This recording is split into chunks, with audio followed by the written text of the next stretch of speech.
Good day, and thank you for standing by. Welcome to the third quarter 2025 Hubbell Incorporated earnings conference call. At this time, all participants are in a listen-only mode. After the speaker's presentation, there will be a question-and-answer session. To ask a question during the session, you will need to press star 11 on your telephone. You will then hear an automated message advising your hand is raised. To withdraw your question, please press star 11 again. Please be advised that today's conference is being recorded. I would now like to hand the conference over to your speaker today, Dan Innamorato, VP of Investor Relations. Please go ahead. Great. Thanks, Operator. Good morning, everyone, and thank you for joining us. Earlier this morning, we issued a press release announcing our results for the third quarter. The press release and slides are posted to the investor section of our website at hubbell.com. I'm joined today by our Chairman, President, and CEO, Gerben Bakker, and our Executive Vice President and CFO, Bill Sperry. Please note our comments this morning may include statements related to the expected future results of our company. These are forward-looking statements as defined by the Private Securities Litigation Reform Act of 1995. Please note the discussion of forward-looking statements in our press release and consider it incorporated by reference to this call. Additionally, comments may also include non-GAAP financial measures. Those measures are reconciled to the comparable GAAP measures, which are included in the press release and slides. Now let me turn the call over to Gerben. Great. Good morning, and thank you for joining us to discuss Hubbell's third quarter 2025 results. Hubbell delivered double-digit adjusted earnings growth in the third quarter, driven by strong high single-digit organic growth in electrical solutions and grid infrastructure, as well as a lower year-on-year tax rate. In utility solutions, T&D markets remain strong as utility customers invest to interconnect new sources of load and generation on the grid, while aging infrastructure continues to drive solid hardening and resiliency activity. Our grid infrastructure businesses achieved high single-digit organic growth in the quarter. While the pace of inflection in grid infrastructure growth was steadier than we anticipated in our July outlook, markets and order activities are strong, and we anticipate further improvement in year-over-year organic growth in the fourth quarter. While grid automation sales declined 18% in the third quarter on large project roll-offs, we anticipate these headwinds to fade in the fourth quarter as the business returns to more normalized comparisons. In electrical solutions, we delivered high single-digit organic growth with continued margin expansion and double-digit adjusted operating profit growth. Our segment unification efforts and strategy to compete collectively are driving outgrowth in key vertical markets, most notably in data center, where new product introduction and capacity additions contributed to strong performance in the third quarter, with visibility to continued strength in the fourth quarter. We continue to simplify our HES segment to drive productivity and operating efficiencies, which we are confident will drive long-term margin expansion. Turning back to overall Hubbell, while cost inflation accelerated from the first half as anticipated, our pricing and productivity actions have been successful in more than offsetting these costs. Our strong positions in attractive markets and our execution in proactively managing our cost structure drove positive price-cost productivity in the third quarter and positions us well to drive continued profitable growth going forward. We are raising our full-year 2025 outlook this morning. Operationally, we anticipate the impact of lower organic growth to be fully offset by stronger margin performance, while a lower full-year tax rate drives higher adjusted earnings per share relative to our prior outlook. As we look ahead to 2026, we anticipate a year of strong, broad-based organic growth across the portfolio. Hubbell is uniquely positioned at the intersection of grid modernization and electrification, and we have driven strong performance over the last 5 years. As these megatrends accelerate and we exit 2025 with recent supply chain normalization dynamics behind us, we are confident in our ability to deliver continued strong performance in 2026 and beyond. Now turning to slide 5, we announced at the beginning of October the closing of our acquisition of DMC Power. We are very excited to add DMC to Hubbell's portfolio as the business is highly complementary to our utility connector product offerings. and provides a unique technical solution in high-growth substation markets. Hubbell has been very successful in our acquisition playbook in utilizing our industry-leading sales force and portfolio breadth to drive penetration of new solutions across our customer base, and we are confident that we can accelerate DMC's strong growth trajectory further over the long term. This acquisition is a continuation of our capital allocation strategy to acquire high-growth, high-margin businesses in attractive markets with strong strategic fit and product differentiation. We anticipate the acquisition of DMC will contribute approximately $0.20 of adjusted earnings per share accretion in 2026. Before I turn the call over to Bill, I want to highlight our recent announcement of Bill's upcoming retirement as CFO at the end of this year. Bill's contributions to Hubbell have been immeasurable over his 18-year career with the company, but let me highlight a few statistics that put his impact into perspective. He led 68 quarterly earnings calls, including more than 50 as CFO.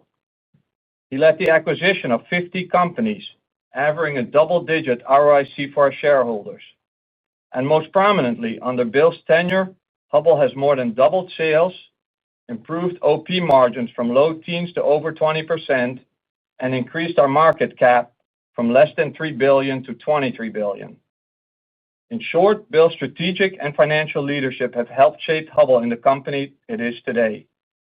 He is valued and respected by employees, customers, and shareholders alike. And on a more personal note, Bill has been a trusted partner to me and our entire leadership team. Thank you for your distinguished service to Hubbell, Bill, and we wish you all the best in a well-earned retirement. One of Bill's many strengths was developing a strong bench of finance talent at Hubbell, and I am pleased to have announced Joe Capozzoli as Bill's successor. Joe has held a wide range of leadership positions across Hubbell and the finance organizations over his 12 years, and most recently has been the CFO of our Electrical Solutions segment, where he has worked as a close business partner to our segment president, Mark Mikes, in implementing our strategy to transform HCS as a unified operating segment. You can see the success of Joe's leadership in that role through the strong growth and margin expansion of HCS over the last few years. Joe and I have worked closely together over our careers, and I am confident in a seamless transition and in Joe's ability to drive further value for all of our key stakeholders in his new role as CFO starting in 2026. With that, let me turn the call over to Bill to provide some additional details on our financial results. Good morning, everybody. Thanks for joining, and thank you, Gerben, for those remarks. I'm especially appreciative of the partnership you've offered me over my 18 years, and I think particularly the past 5 have been really special to me. And, Joe, I congratulate. I recruited him about 15 years ago, worked super closely with him. We've given him a variety of roles, as Gerben's noted, in corporate, in the field, inside of finance, operations, shared services, and I think you're going to find he's really well prepared to be our CFO, and I think will be a great partner to Gerben, and I'm sure a great communicator to our shareholders. So I'm going to use the slides that you found. I'm starting on page 5, the third quarter results. You see sales up 4% to about $1.5 billion. OP similarly up 4% to $358 million. Adjusted diluted EPS up 12% and free cash flow up 34%. Let's go through each of those measures individually. So starting with sales, those results show really strong performance across the entire electrical segment and the grid infrastructure unit within our utility segment. Those two areas, electrical and grid infrastructure, grew collectively at around high single digits, where the grid automation component of utility segment contracted and created about a 4% drag to the overall growth. What's important about that, as we look forward, we can see that the year-over-year compare for grid automation will start to flatten, and that drag of 3 or 4 points will start to ebb away, as Gerben said, fade. So the combination of growth in the electrical segment, growth in grid infrastructure, plus the flattening of grid automation is a good driver of Q4 and ultimately a good setup for 2026. The second column there is operating profit, 4% growth to $358 million. Margins roughly comparable with effective price pulling, offsetting combination of tariffs, and a higher level of restructuring spending, which we feel is really important to continue to drive productivity and to keep pushing margins up into the future. The earnings per share in the third column, up 12%, more than the growth rate in operating profit, and that's driven by tailwinds below the OP line. Specifically, we had share repurchases in the first half of the year, totaling about $225 million. That's helping lift EPS. And we had a lower tax rate as there was an international acquisition that gave us the opportunity for a tax-friendly restructuring and helped us drive the rate down. So helping push EPS up. And the fourth is free cash flow, up 34%, $254 million. Most importantly, in line to deliver our 90% of net income to the full year, which continues to replenish the balance sheet. So Gerben commented on the DMC acquisition, and even after that $825 million investment, our balance sheet is still poised for investment. And so very good to see us be able to absorb an acquisition of that size and just take that in stride. So now let's unpack the performance by segment. And on page 6, we'll start with the utility segment results. See sales up 1% to $944 million. OP roughly comparable in dollars to $242 million. Back to sales, you see the grid infrastructure unit, which accounts for about 3/4 of the segment, grew high single digits. And I think the good news about that strength is that it was broad across all of the end markets. So transmission was double-digit, seeing strength driven by load growth and grid interconnections. Substation was up mid to high single-digit. Distribution up double-digit with grid hardening and resiliency initiatives. And that's a good sign. That's representing acceleration as we move past a period of inventory normalization in distribution area. And lastly, telecom and enclosures returned to growth in the third quarter. I think you'll remember that had been dragging on us through an overstock situation there. So third quarter experiencing good breadth of sales strength in utility grid infrastructure. I think as we look to the fourth quarter in that area, we've got very good visibility to stronger growth rates in the fourth quarter. That's really being driven by the order book, which has really accelerated over the past 2 months in September and October, really releasing some pent-up spending, and I think is a good sign for 4Q and beyond. Grid automation, continuing the trend from the last several quarters, down double digits, driven by project roll-offs that aren't being backfilled with new projects. And that's being partially offset by growth in grid protection and control products.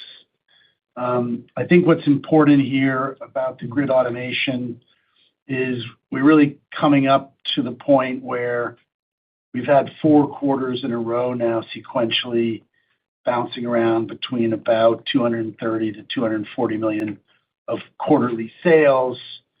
And so that started in the fourth quarter of 2024. So as we get to the fourth quarter of 2025, we're going to start to see that sequential flatness turn into year-over-year flatness and really remove the drag on this segment that we've been experiencing. So good news there, just around the corner. On the OP side, dollars roughly comparable.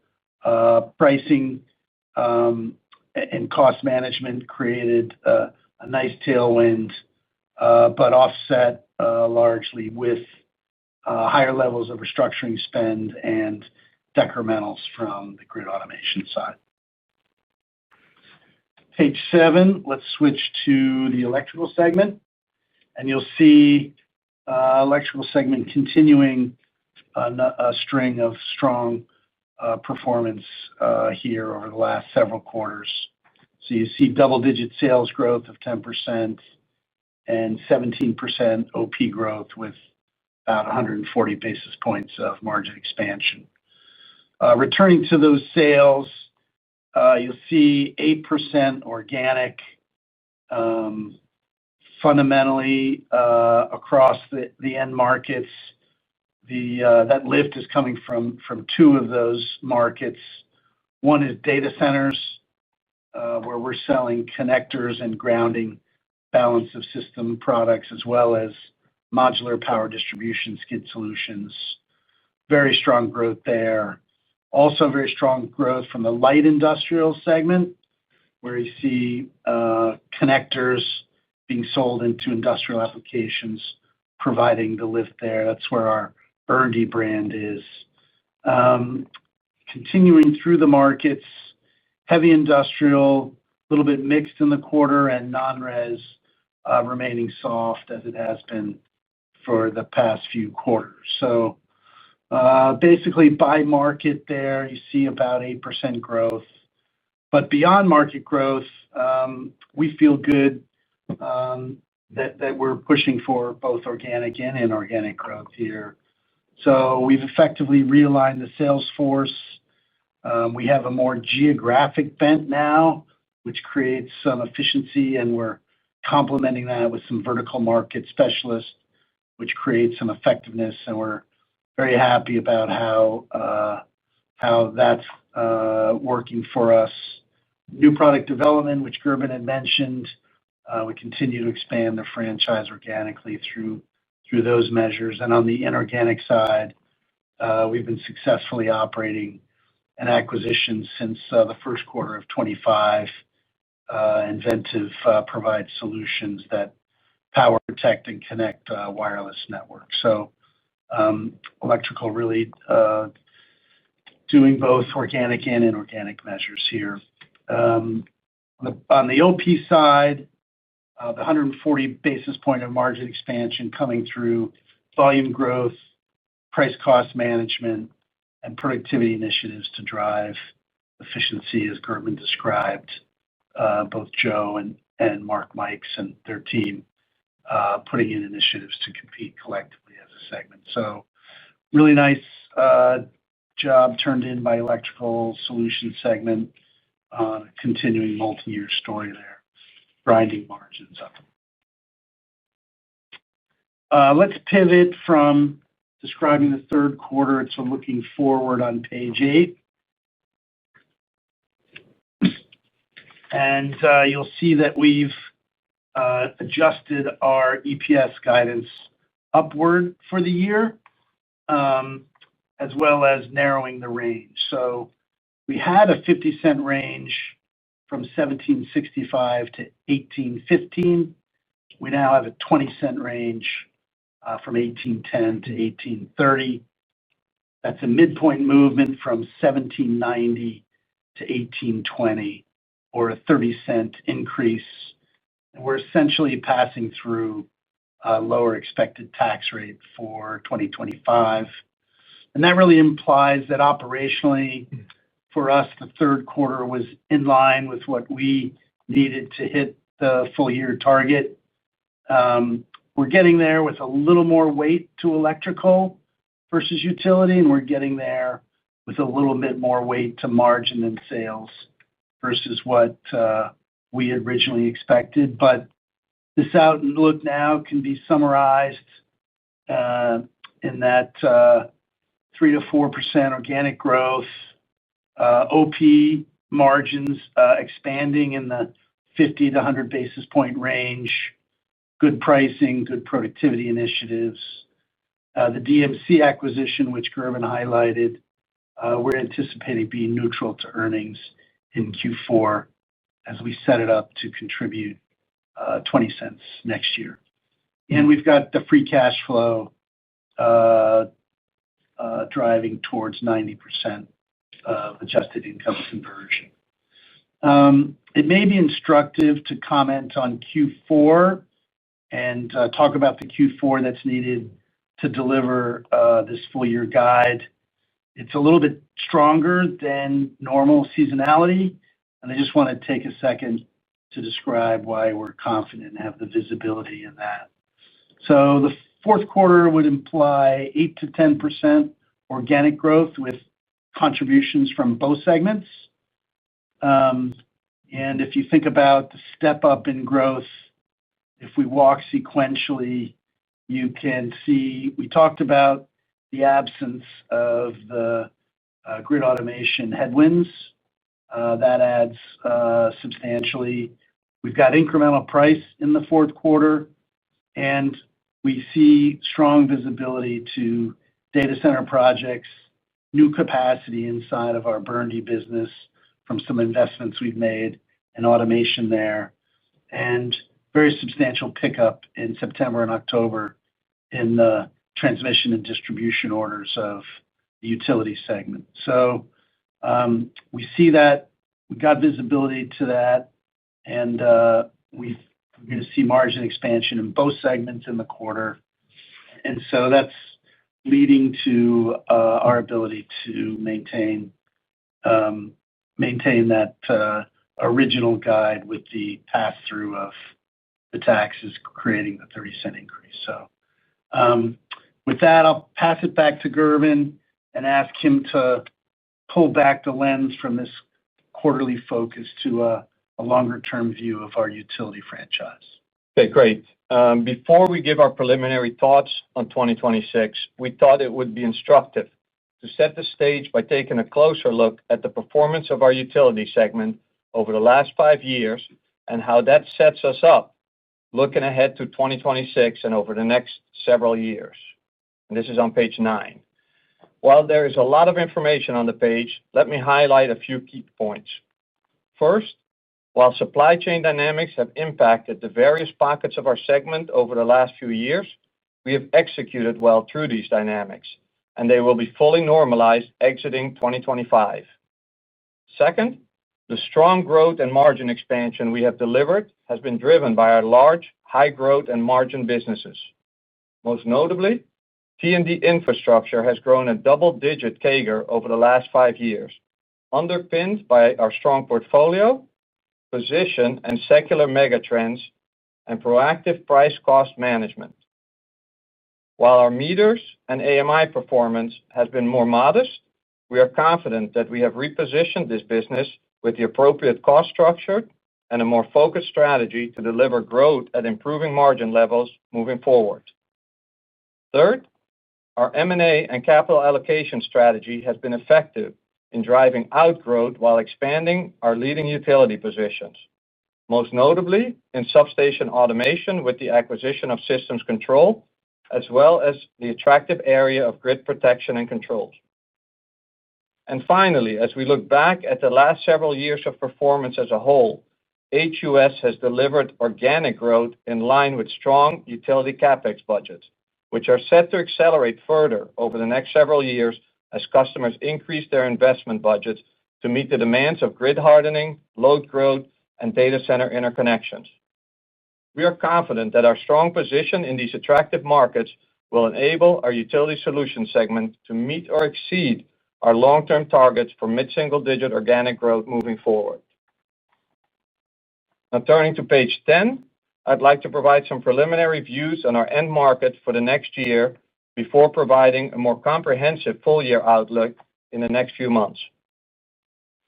In Utility Solutions, we have high visibility to robust project pipelines supporting continued strength in substation and transmission markets, while ongoing hardening and resiliency activity support continued momentum in distribution markets, and modernization initiatives support strong growth in grid protection and controls. In our smaller end markets, we anticipate a return to growth in meters and AMI, as well as telecom. In Electrical Solutions, we expect data center, light industrial, and T&D markets to remain strong, while macroeconomic uncertainty drives a more modest preliminary growth outlook in areas of the portfolio such as non-residential construction, heavy industrial, and renewables. We are confident that our strategy to compete collectively in HES will continue to drive above-market growth and long-term margin expansion. Overall, we see an attractive end market environment, which we believe will enable us to deliver organic growth in line with our long-term targets. And we are confident that accelerating megatrends impacting these largest high-margin areas of our portfolio will underpin strong performance in 2026 and beyond. With that, let me turn the call over to Q&A. Thank you. As a reminder to ask a question, please press star 11 on your telephone and wait for your name to be announced. To withdraw your question, please press star 11 again. Please stand by while we compile the Q&A roster. Our first question comes from the line of Jeffrey Sprague from Vertical Research. Hey, thanks. Good morning, everyone. Hey, thanks for, well, Bill, thanks for everything over the years, and best of luck. Hopefully, we'll see you around. And then just kind of appreciate on 2026, maybe you don't want to kind of get over your skis given how frustrating this utility guide has been this year. But I just want to sort of interrogate a little bit Q3 versus Q4 in utility and think about what that exit rate really means for 2026. I think there's a little bit of debate about what is normal seasonality. But one could certainly make a case on simple arithmetic that this exit rate for utility would actually point to maybe double-digit utility growth in 2026. So I just want to get your thoughts on that. Again, I understand you don't want to get ahead of your skis here, but maybe how unusual is Q4? Did stuff that you expected to happen in Q3 slip into Q4, and therefore we need to be a little judicious about thinking about this exit rate? Yeah, I think you hit on several important points in that question, Jeff, which we would agree with. And thank you for the well wishes, by the way. But I do think that there's a chance you could see a very strong year. I think we think, as you say, it's prudent for us to plan our resources around that sort of long-term guidance that we've had. Fourth quarter's got some easy compares in it. You point out seasonality as a point of debate, which usually we have a Head and Shoulders construction where the fourth quarter is a little bit lower.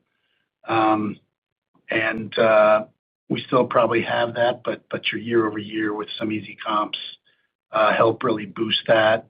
So I think you start looking at the sequentials and then apply seasonality to 26, and you start to feel that setup's pretty good. So we share your confidence. We think it's prudent to, as you say, not get over the skis. Yeah. And then maybe one thing to add. Yeah, just like Gervin. Sorry. Yeah, maybe the one thing, and we're certainly looking at those exit rates as well with the businesses and to see what could be. And I think, Bill, you said it well. Maybe going into the year and a little bit to your point of the frustration this year is that we'll take a more conservative approach going into next year and really making sure that our cost is aligned to that lower volume. And then if we do see the upside, and I think, Bill, you're correct that that upside could likely happen, we'll benefit from it. So, could you elaborate a little bit more on the September-October order strength? And Also just thinking about, the up arrows here on this slide for telecom and meters specifically. Obviously, these have been nagging issues and problems all through 2025. Some of it's comps, but still sort of an issue of, can those businesses grow? Why will they grow? Should they grow? Just the confidence to put up arrows on those into 2026. Yeah. Well, if we started with telecom, again, it's a function of sequential math where we got flat for more than the 4 quarters, and so the growth comes, but certainly, Jeff, off of a lower level, right?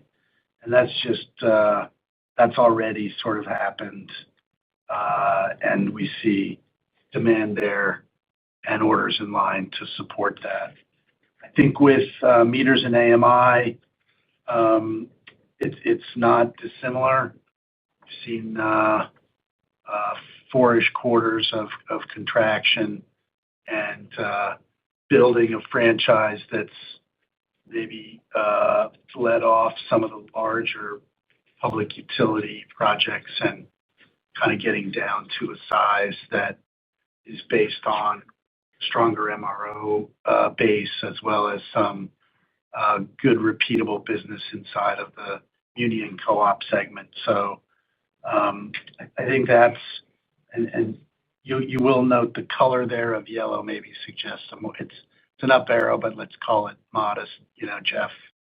And then the September-October order strength, I think the best thing to say about it is it's very broad-based inside of the T&D world, really across all of the products. So I don't know, Gerb, if you have anything to add. Yeah, I would say this was the inflection we were expecting to happen, and perhaps a little bit later. And if we think back and with some of the discussion with our customers, certainly with the tariff environment, and there have been some pretty significant ongoing tariff increases and price increases over the summer.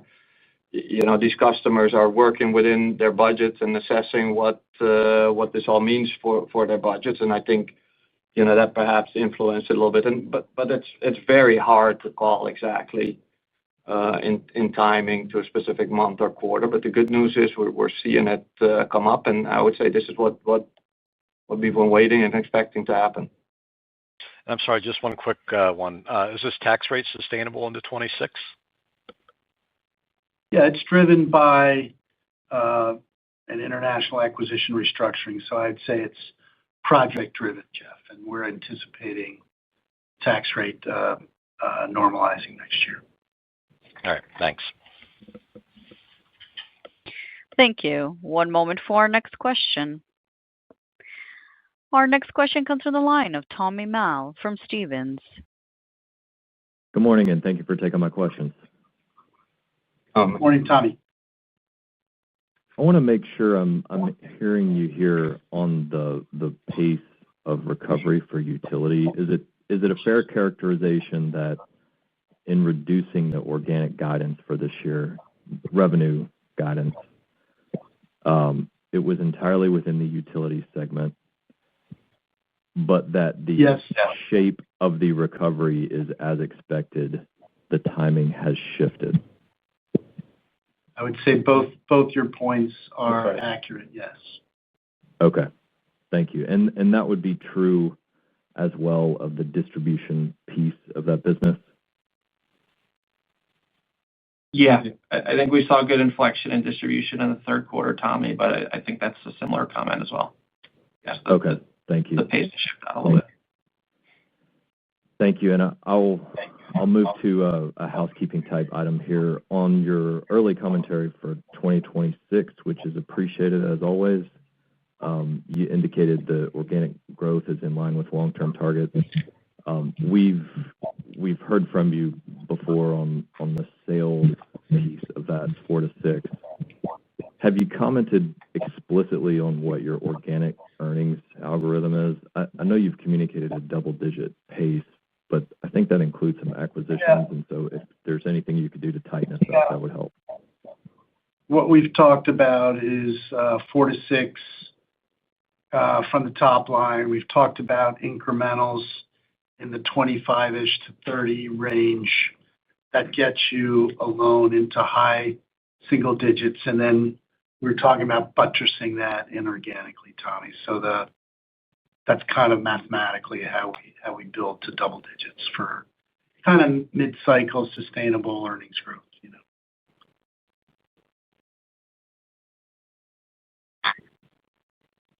Thank you. One moment for our next question. Our next question comes from the line of Steve Tusa from JPMorgan Chase & Company. Hey, good morning. Hey, Steve. I'm not a big management tire pumper here, but thanks a lot for all the interactions over the years, Bill. And I think you're not only a really good and honest CFO, but a great guy. So it's been a pleasure working with you, and hopefully see you around the golf course in the future. Thank you, Steve. Likewise, back at you. So just on the quarter pricing, what's kind of the breakout by the two segments? Yeah, we were talking about pricing for the year being in the 3-point range, and the quarter was in line with that, and I'd say reasonably balanced between the segments, Steve. Okay. And then can we just talk about the puts and takes on the margins for next year? Anything moving around, on the PCP front for next year? Yeah, I mean, I think I'd rather wait and let my esteemed colleague Joe give you those guidances in our January call. But I do think if you take the long-term setup that we're referring to, which goes back to Investor Day, the incrementals that we cite are below what I would call maybe harvesting incrementals. And that implies that we would anticipate continuing to make investments along the way. There's a little bit of wraparound price embedded, and we'll talk through all that in detail in January. But that's kind of how that long-term framework really plays out. And maybe the only thing to add is we certainly will continue to manage the price, cost, productivity equation to net neutral or better. All right, and then Jeff had I think 3.5 questions, so I'll just do 3. I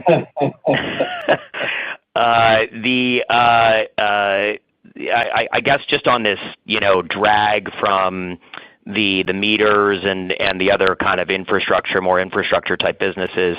How much visibility do you think you have on that bottoming? And do you just get the sense that some of your businesses are getting crowded out from an investment perspective, with such a significant focus from the utilities on T&G as opposed to the D side of the equation? Yes. So the first question, remind me again. Sorry, Steve. I was thinking about the second. I did. I snuck in 3.5, maybe 4. But the first one is just how much visibility do you have on this Aclara and grid infrastructure drag? How confident are you in the bottom? Yeah, and I would say, yep. Thanks, Steve. I would say it's generally longer dated than certainly our distribution side of the business, but it's after this big project roll-off, this business now has more of a component of MRO, and we see future projects actually being less lumpy. We're refocusing this business on more of the public power. Those projects tend to be smaller, and they tend to be implemented over a longer period of time as well. So I would say what was much longer visibility is now much smaller, but I think it's also going to be more predictable for that business.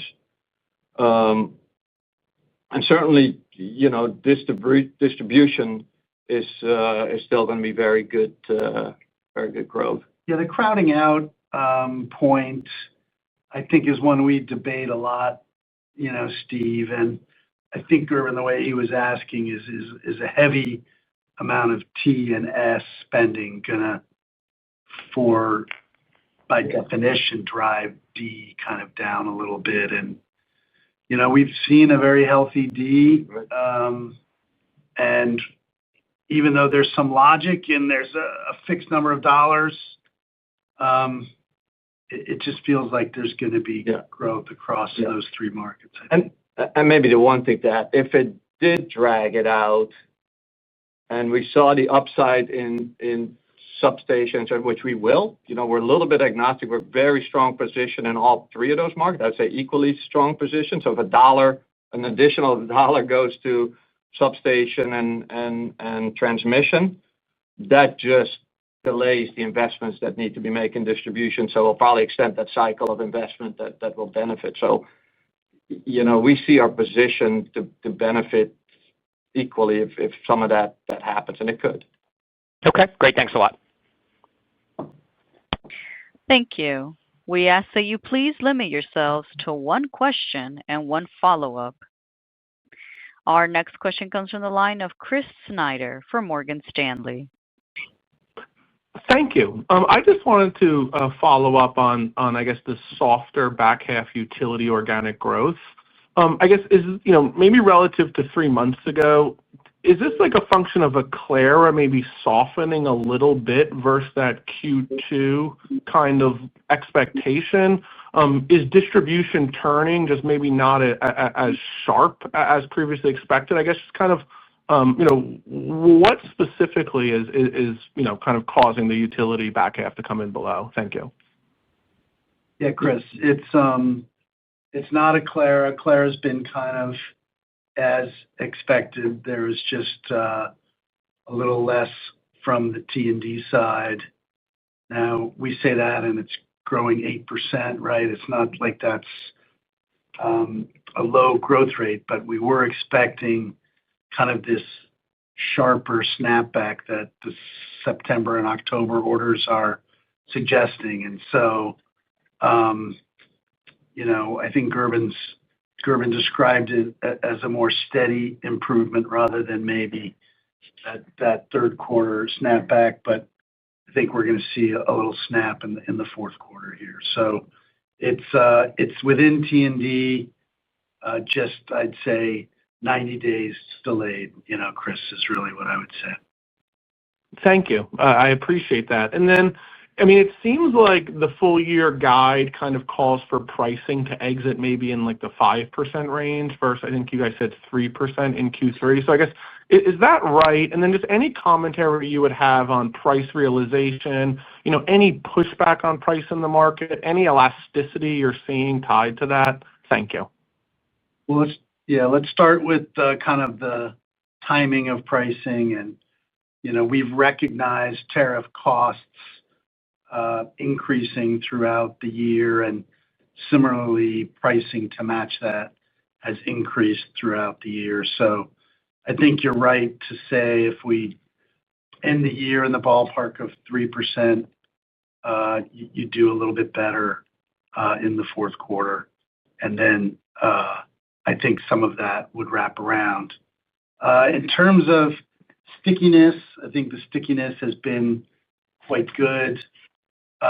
In terms of pushback, I'll maybe ask Gerben to comment, but I would say so far, we're talking about very constructive discussions with our channel partners, very constructive discussions with our end market partners. But I don't know, Gerben, if you'd had anything to say on stickiness and/or. Yeah. No, I'd say our price realization has been quite strong this year, and I'd say not much different from what it has been the last couple of years. And if you remember, certainly in the markets, some of the markets that we operate in, demand is pretty strong. If you look at utility and data centers, the other thing to remember, we're generally a small part of the total cost of systems that go in, but critical in the use. So usually quality, service, availability is the leading conversations and questions. With strong specified positions in many of the markets that we deal in. So that all works in our favor for why you would have strong stick. Right now, the conversations have been more frequent, I would say, as some of these tariffs came through. But a big part of that was just helping our customers understand where some of these costs were coming from, how this affected our product line, what we're doing about it to partially offset it. And I would say that combination of those two things has caused us to have pretty good stick rates here. Thank you. I appreciate that. Thank you. One moment for our next question. Our next question comes from the line of Joe O'Dea from Wells Fargo. Hi, good morning. Thanks for taking my questions. Can you just touch a little bit on behind-the-meter infrastructure investments and what that means from a content perspective for you on both the utility and the electrical side, how that would compare to an alternative of in front of the meter, any perspective on sort of dollars per megawatt in a data center and how to think about that from the different kind of angles of investment? You're talking about data center investment, Joe, or? Specifically data center investment, but whether that's being supported from kind of behind the meter or in front of the meter and how to think about what it might mean for differences in your content opportunity. Yeah, I would say probably immediately on the data center, it's directly more on the electrical side, with some of the Burndy businesses, with the grounding system. I mean, tremendously strong position with some of our electrical connectors that are going into the data centers. As a matter of fact, a lot of NPD that we're doing to continue to support data centers with higher amperages that are going through it, as well as our PCX business. So I would say there we feel the direct impact of it. But I think what you're pointing out, which is clearly benefit for us as well on the utility side of how do we support the data centers with the power that they need. And that comes in various forms. I would say the primary way that a data center wants to be served is by utility companies for that power. And there's a lot of investment going in there, not just in new generation, but in how you can interconnect the grid better to provide that load. But then, also we have, very strong relationship with the independent power producers, the EPCs. So, in some cases you see data centers maybe looking in the short term to fulfill some of that generation more directly. And I'd say we would benefit from that as well when you interconnect these data centers with substations and with the short lines that you would need to bring into the data centers as well. So I think our position is good to benefit from this. But I would say generally a data center would have a preference to have utilities provide that power. And I think, Joe, maybe one of the things you're pointing out when we talk explicitly about our data center exposure, we are talking about that behind the meter piece. And I think you're pointing out that in front of the meter, there's quite a bit driving growth that doesn't exactly, we don't call that data center because it's going into our utility customer. But I agree with you. There's a driver there too, for sure. Right. No, exactly. Just trying to understand kind of those different phases of investment and opportunities and appreciating, the direct kind of data center exposure within electrical that you're reporting. And then just thinking about the grid automation piece, where that sort of CAGR has been relative to target over the past couple of years. And trying to think through any perspective that you can add on meters and AMI, maybe sort of growth not performing to what those targets would be, but whether there's broader value within the portfolio that maybe is underappreciated. And so is there synergy value that business is bringing that remains attractive to you? Yeah, I would say the short answer to that is yes, and you're right to point out that the financial performance of it, has been below our expectations. Now, we've not sat still on that, and we've pivoted that business to where we believe we can compete, we can win, and we can get a margin that's more closely in line with the rest of our portfolio. But yes, actually one of the strategic reasons we acquired that business in 2018 when we assessed our portfolio and we have a tremendously strong position in the component side, and that continues today. That continues to be needed for tomorrow. But as we saw the grid modernizing, we really didn't have the right resources or portfolio to do that. And so we acquired Aclara in it. And initially, it was just Aclara. Today, it's grid automation.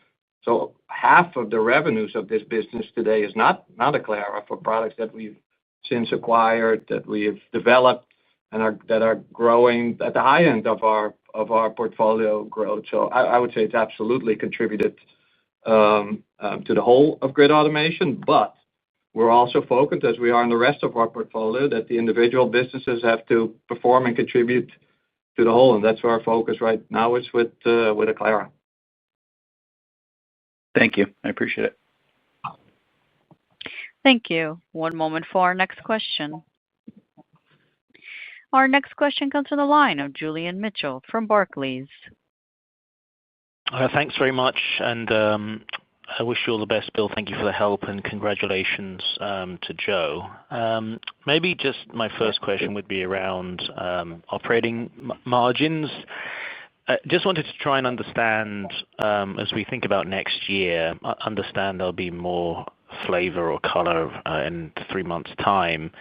But if there was anything to highlight in terms of the effect from restructuring costs not repeating or higher savings, any kind of carryover to margin effects next year from self-help measures this year, and whether there would be any effect on the year-on-year margin progression from the accounting change earlier this year. Just to see if you could flesh out a little bit the comments around incrementals next year.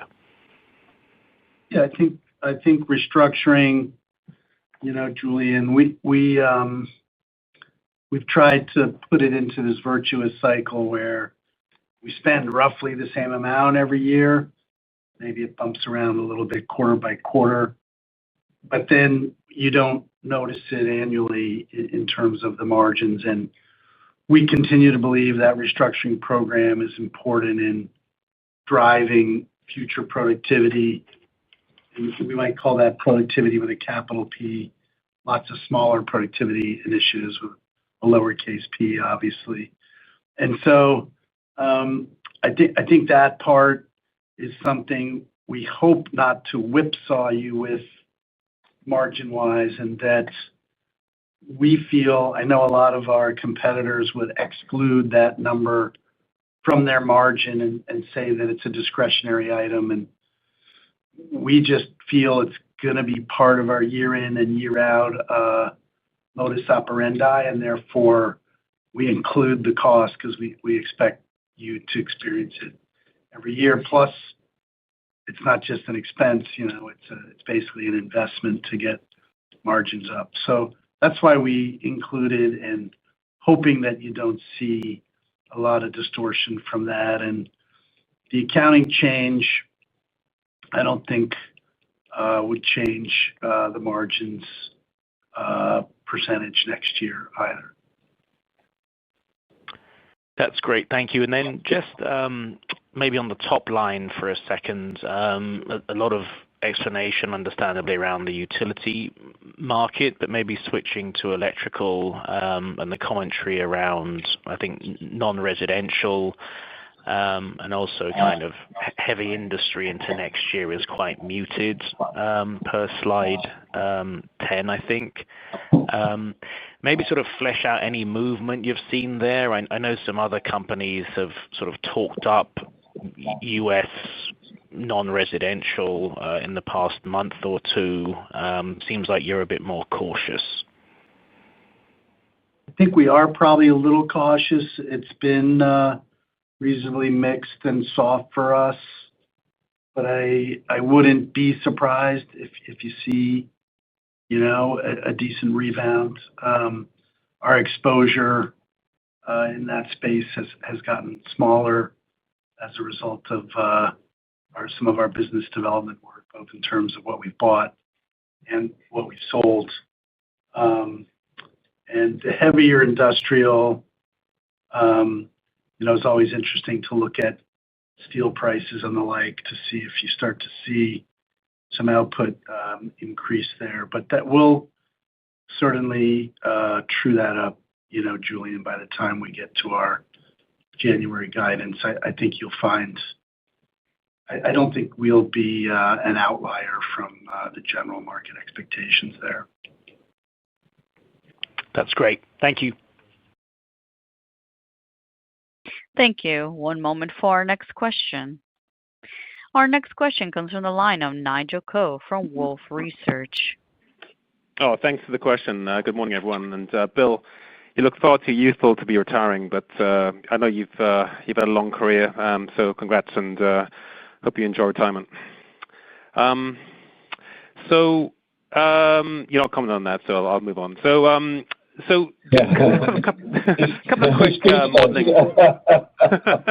couple of quick modeling items, and then I've got a. My back is seized up today, so I feel older than I look, I guess. So it's all fair. No, you definitely have that youthful sort of, kind of look.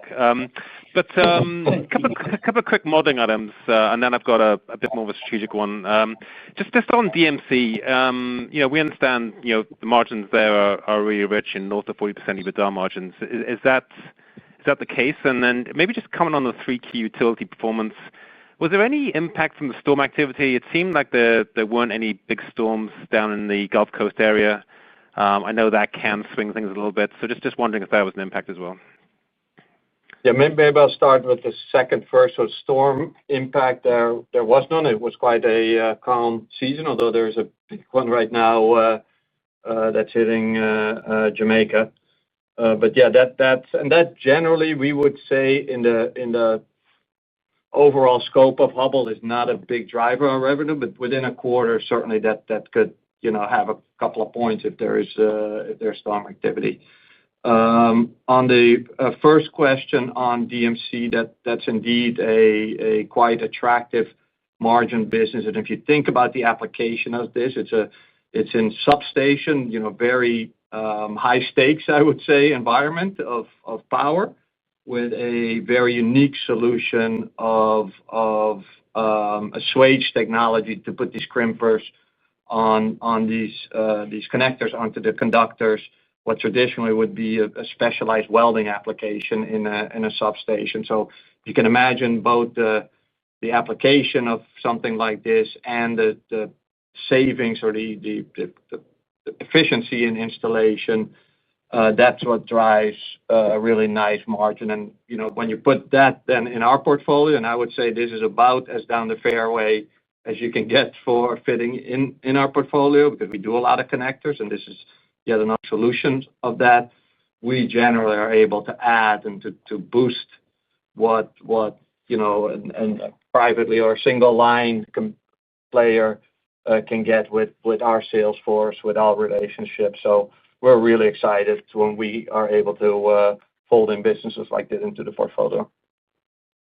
Run DMC. And then my follow-on question is really, it seems like there's a huge market for control house applications in data center. And my understanding is system control, certainly the sort of the history of system control is very much in the substation for utilities. So I'm actually wondering if there's a sales channel opportunity into the data center for that business. Yeah, we bought a company a little while ago called PCX, which does the control house to data centers. And we do think, Nigel, the application has got a lot of growth in it. And we do agree there's some interesting best practices to be shared between data centers and the utility side on the substation. So I think we would agree with your premise. Yes. The only thing I may say is we are very busy trying to serve our utility customers at this point. We're adding capacity in this business, but we see, like you, an opportunity to expand it in those other areas. Okay, thanks, Bill. Thank you. One moment for our next question. Our next question comes from the line of Christopher Glynn from Oppenheimer & Company. Yeah, thanks. A lot of ground been covered, but Bill, it's been a pleasure to work with you and observe the excellence you brought to Hubbell for a long time. So thanks for all the work together. Thank you, Chris. Yeah, just looking at data center, I don't know if we got a particular call out on the growth rate there, but I think that's kind of the spearhead of your vertical market strategy. Light industrial is obviously a little bit more diversified, but I think you're probably seeing some of that there. Just curious if you could comment on that as we think about the vertical market strategy being, a bigger than a data center theme for HES.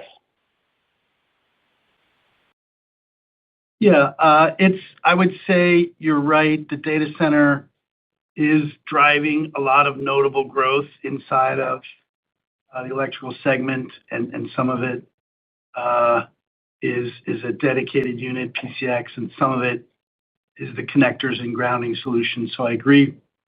But I think I also agree with you that there are other verticals besides data centers where we've tried to add sales and marketing specialists, do a better job of cross-selling across different units.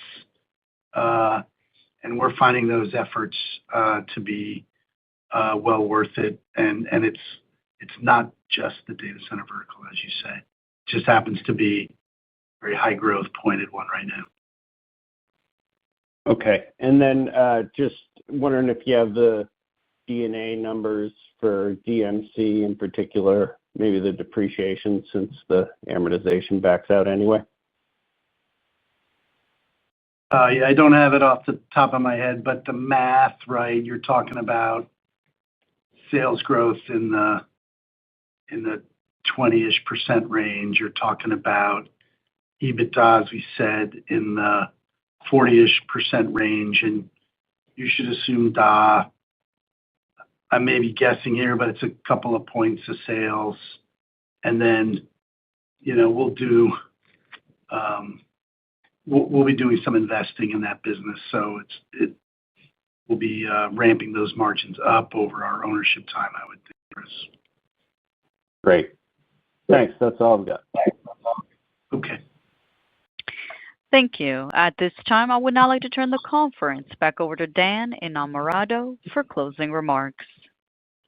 Great. Let me take the call here, and I just want to make a comment of thanks to all of you for the well-deserved well wishes for Bill. I'm sitting here across from him, and while he's not always reacting verbally, I can tell what it means to him. And also, I think we set the bar for Joe coming in of beating 50 earnings calls as CFO. So I'll make sure to relay that to him. But thanks, and look forward to connecting in the first quarter.